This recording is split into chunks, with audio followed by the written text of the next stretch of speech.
Hi, this is Jason Shadrick with PremierGuitar.com, and we're at Experience PRS 2011, and we're here with Paul Reed-Smith. We're going to talk to him about the new product lines he has coming out this year and what else is going on with PRS. So, Paul, thanks a lot for talking to us. Yeah, thanks for having me on. I appreciate it. So, first of all, let us know what are the new additions to the product line you're showing this year at Experience? We'll have to go. Our wings are expanding, right? So I have to go line by line with the acoustics. We have an SE acoustic that we're releasing. Also, we released some collection acoustics, and we're selling a lot of private stock acoustics. Actually, the high end is going very, very well for us. Something that's heirloom quality is going very well for us because the instruments. I think the jury was out on how they sounded, but now everybody has decided they're just wonderful sounding, and so now these highly exotic instruments are being made, and it's cool. There's a lot of magic guitars being made in the acoustic area, and the fact that the SE acoustics are now available to somebody for below $1,000 in a store is a good deal. Same thing going on with the amplifiers. We decided to pull the trigger on making the SE amps so you can get a 20 or a 30 or a 50. We also have our 2-channel amps, which are going well. And the hand-wired stuff, the MBTs, the HXDAs, all that stuff's going well. We're starting to sell a hand-wired amp called an MDT a lot. And that's the amp I was playing last night. Just big, thick, gorgeous sounding thing. With the electric guitars, there are a few additions to the line, but it's been pretty stable since we reset last year. There's a few additions, not many. You know, when the economy was really bad, we just did special run after special run after special run to survive, and now things have been much more stable because when we reset last year, we said, look, this is what we think we're good at, this is what we think we can do. We did that. Also, as of last night, we're in a bass business. So, you know, we're making a lot of private stock basses. Those guys that all bought those basses, those weren't, you know, giveaways. Those were most of those instruments. Do you have plans to come out with maybe an SE line of basses or more of a production run? It's being discussed, but there's been no decision. I think that's in the future. The interesting thing about the bass market is that, you know, a bass player is willing to spend the kind of money it takes to get an heirloom level instrument. Same thing with a drummer. But guitar players in general think a guitar should be, you know, $1,000 or something.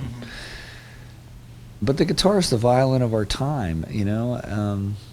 It's if you're going to make something that's extraordinary, that takes a huge amount of love and care to make, you just don't, you know, pop them out like Coswell's Cogs and the Jetsons. It's not how it works. That said, from anywhere from $600 up, you can get an electric guitar in one of the stores. You get from that kind of money up, you can get an amplifier. That kind of money up, you'll be able to get an acoustic.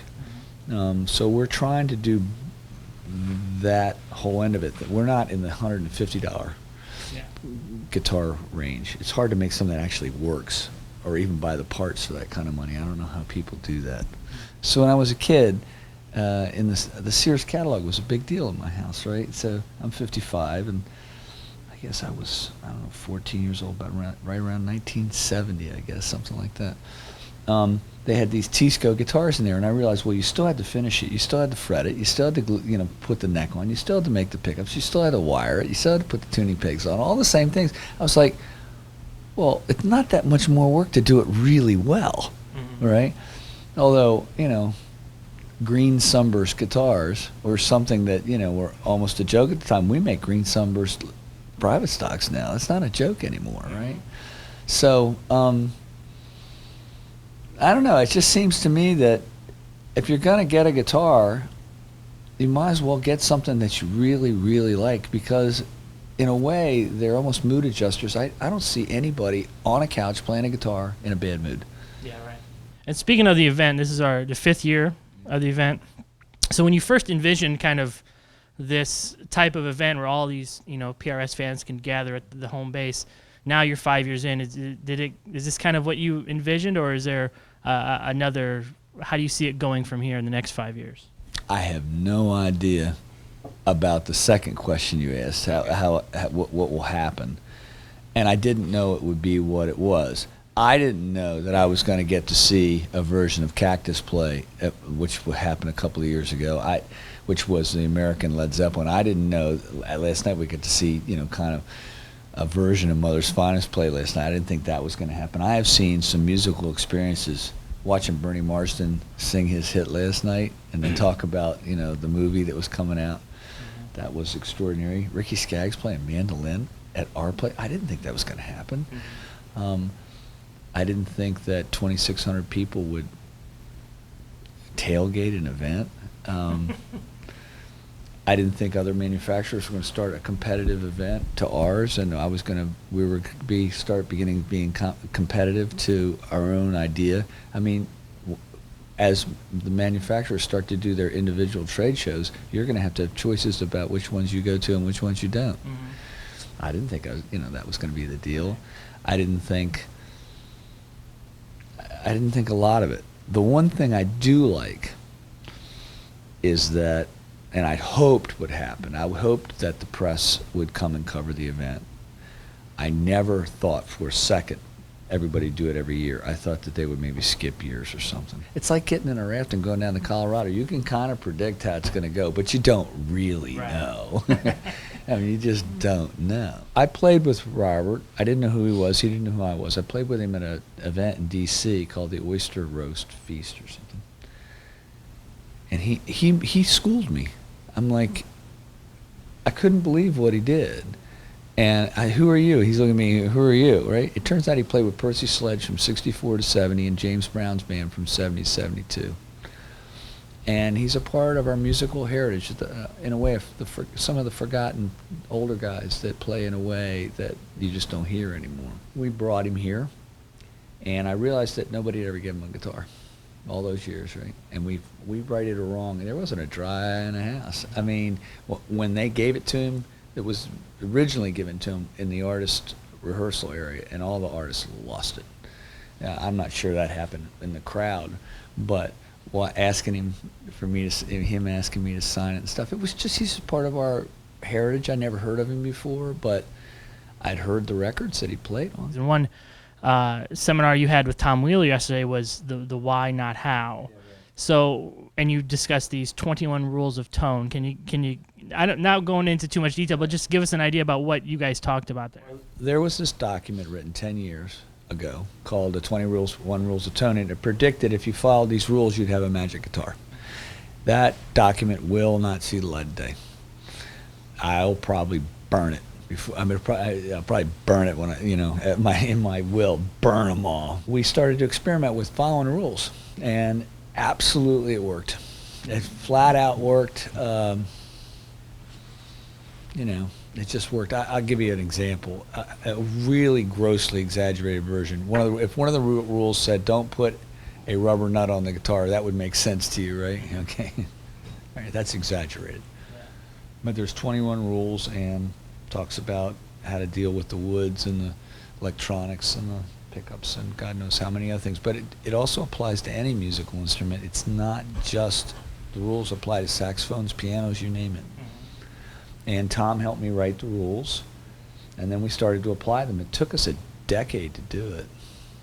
To just come up with the final list of the 21? No. Or to implement them all? To implement them all, because we had to change everything. Are you going to develop a similar list for your amp line? There already is one. That I can talk about. Okay. In the most sophisticated view of electronics, an amplifier is a modulated power supply. So everybody knows that their old Marshalls got recapped. The amp sounded different, right? But you didn't change the preamp or the power amp. You changed the power supply. How'd that happen, right? Yeah. The same voltage.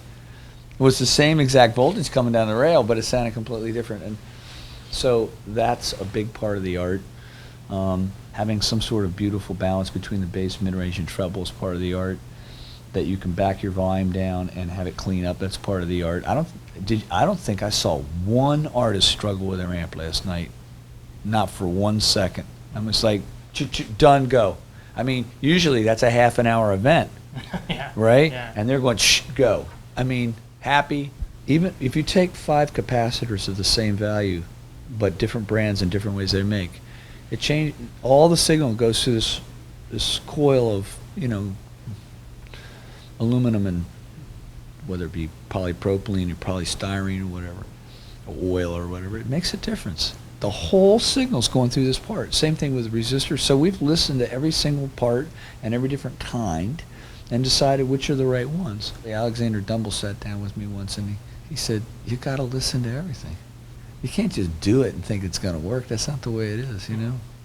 Everything in the news lately about the Lacey Act and everything, do you feel the Lacey Act is vague and needs to be rewritten, or has everything in the news changed any way you've thought about or approached to obtaining your wood? I have never had a thought that the Lacey Act needed to be rewritten.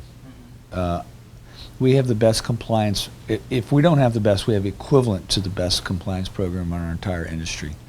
So we are way, way up on the paperwork that has to be done. The game has changed somewhat, but, you know, the government's trying to get us to follow the rules. And, you know, if you like, I exaggerated the nut, you know, made out of rubber. I mean, if it was snow leopard skulls, there would be no question, Yeah. right? It doesn't seem so complicated. I think it's a little scary because people don't understand, you know, how it impacts them, because it's the water's a little muddy, right?